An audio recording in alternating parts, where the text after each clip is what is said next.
सलाम, नमस्ते, सत श्री अकाल। मैं हूं रजा और आप देख रहे हैं रजा ग्राफी की मिडिल ईस्ट स्पेशल रिपोर्ट। आपको बता दूं, सबसे बड़ी खबर यही है कि अजरबैजान ने नए इलाके पर, आर्मीनिया के नए इलाके पर कब्जा कर लिया है, जिस इलाके का लाचीन नाम बताया गया आपकी स्क्रीन पर। यह है वो जगह, यहां पर अजरबैजान ने अपना झंडा लहरा दिया है। मजेदार बात यह है कि इस इलाके में रशियन पीस फोर्स मौजूद थी, रूस के सैनिक मौजूद थे, वो भी यहां से वापस चले गए हैं, क्योंकि आप जानते हैं कि रशिया के पास खुद ही कमी पड़ रही है सैनिकों की। इंतजार कीजिएगा, रात को स्पेशल रिपोर्ट वॉर अपडेट आने वाला है, छोड़िएगा मत।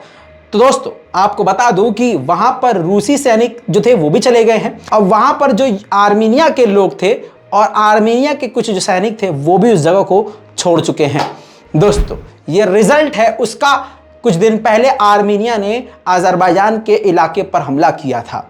एक बार फिर से बड़ी हार का सामना आर्मीनिया को करना पड़ गया।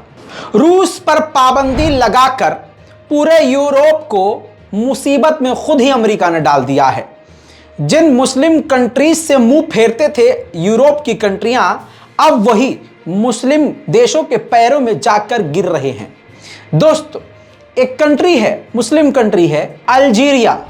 ये इसका मैप अल्जीरिया का, और ये है उसका फ्लैग। ये इसलिए मैं करता हूं ताकि बच्चों के दिमाग में बैठ जाए।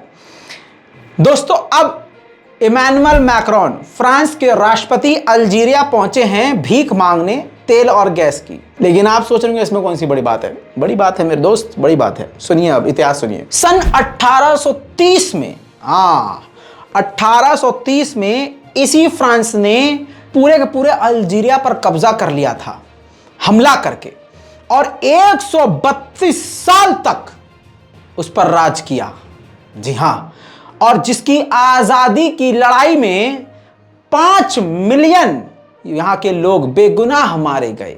जिसके बाद जाकर 1962 में, 1962 में अल्जीरिया पूरी तरह से आजाद हुआ। अब यह दर्दनाक था, खौफनाक था। इतिहास इसका बिल्कुल अलग है। आप अगर हुक्म देंगे तो मैं इतिहास भी आपको बताना शुरू करूंगा। पूरी दुनिया में अलग अलग ऐसी चीजें हैं जिनका इतिहास हमको नहीं मालूम है। तो अगर आप चाहते हैं कि वो भी हम एपिसोड शुरू करें तो कमेंट कर दीजिएगा। अब आपको हम बता दें कि इमैनुअल मैक्रोन ने वही रिपीट किया और कहा कि भाई साहब, हुआ तो बहुत बुरा, इतिहास हम लोगों का खराब था, लेकिन भविष्य हमारा अच्छा रहेगा। यानी पूरा लॉलीपॉप दिया अल्जीरिया को। कहा यह जा रहा है कि अल्जीरिया मुसलमान होते ही नरम और बड़े दिल के हैं, मान जाएगा अल्जीरिया गैस और तेल देने के लिए इमैनुअल मैक्रोन यानी फ्रांस को। दूसरी तरफ रजब तैयब एर्दोगान, तुर्की के राष्ट्रपति, ने कह दिया है कि हम सीरिया पर एंटी टेररिस्ट एयर स्ट्राइक करते रहेंगे। यानी उन्होंने कह दिया है कि वो सीरिया पर हमले करते रहेंगे। उन्होंने ये भी कह दिया है कि जो भी तुर्की पर टेढ़ी नजर रखेगा हम उसको छोड़ेंगे नहीं। अमेरिका को भी थोड़ा सा आड़े हाथ ले लिया है रजब तैयब एर्दोगान ने, क्योंकि अमेरिका किसी भी तरह से नहीं मान रहा है, ना F-35 विमान देने के लिए तुर्की को मान रहा है, ना F-16 विमान देने की बातचीत आगे बढ़ पा रही है। तो रजब तैयब एर्दोगान ने अपने कुर्ते को झाड़ते हुए कह दिया है कि भाई साहब, हमें जरूरत नहीं है अमेरिका के किसी भी फाइटर जेट की, और हमें जरूरत नहीं है किसी भी उसकी कंडीशन को मानने की। ईरान के न्यूक्लियर डील पर इमैनुअल मैक्रोन ने कह दिया है कि गेंद अब ईरान के पाले में है। ईरान चाहेगा तो यह डील होगी, और ईरान नहीं चाहेगा तो नहीं होगी। और अगर कोई डील हो तो बेहतर है हो, क्योंकि डील ना होने से अच्छा है कोई डील हो जाए। जर्मनी की तरफ से कंफर्म किया गया है कि जर्मनी के एक और नागरिक को ईरान ने गिरफ्तार कर लिया है, इल्जाम लगाकर कि यह जर्मनी की तरफ से जासूस था।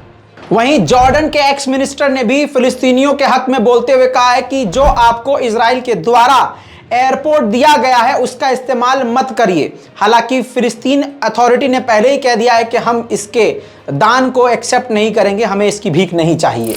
वहीं इस्लामिक जिहाद को इजराइल ने धोखा दिया, क्योंकि इजराइल ने कहा था कि हम आपके कैदियों को, इस्लामिक जिहाद के लोगों को जिनको हमने गिरफ्तार किया, हम छोड़ देंगे अगर आप ये जंग और हमला रोक दें। इस्लामिक जिहाद के लीडर ने अब कहा है कि वो वक्त निकल चुका है, महीना गुजर चुका है, अभी तक हमारे लोगों को छोड़ा नहीं है, तो आगे अगर कुछ भी होता है तो उसके जिम्मेदार हम नहीं, खुद इजराइल होगा। वहीं मोसाद के चीफ ने कहा है कि ईरान की जो डील है वो झूठ पर बनी हुई है और उसकी बुनियाद झूठ है, और यह डील इजराइल के लिए काफी खतरनाक साबित होगी। इजराइल के इरादे सही नहीं हैं, इसके ससुरे के कभी सही नहीं होते हैं।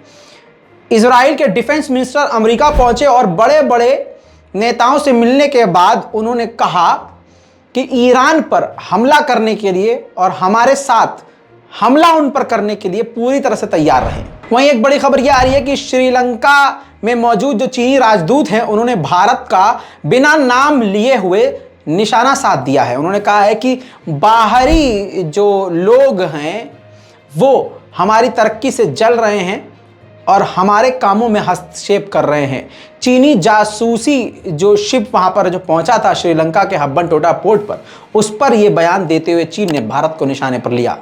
बहरहाल मिडिल ईस्ट में अभी तक के लिए इतना ही। इस रिपोर्ट को ज़्यादा से ज़्यादा लोगों तक पहुंचाइए, घर के बुजुर्गों तक पहुंचाइए, लोगों तक पहुंचाइए, चैनल को सब्सक्राइब कीजिए और हमारा अनस्क्रिप्टेड जो चैनल है उस पर भी बहुत अच्छे अच्छे कंटेंट अब शुरू ही हो गए हैं। आपको पता है, मजाक मजाक में आपको बहुत कुछ बताने की कोशिश वहाँ भी की जा रही है, बहुत कुछ दिखाया भी जा रहा है।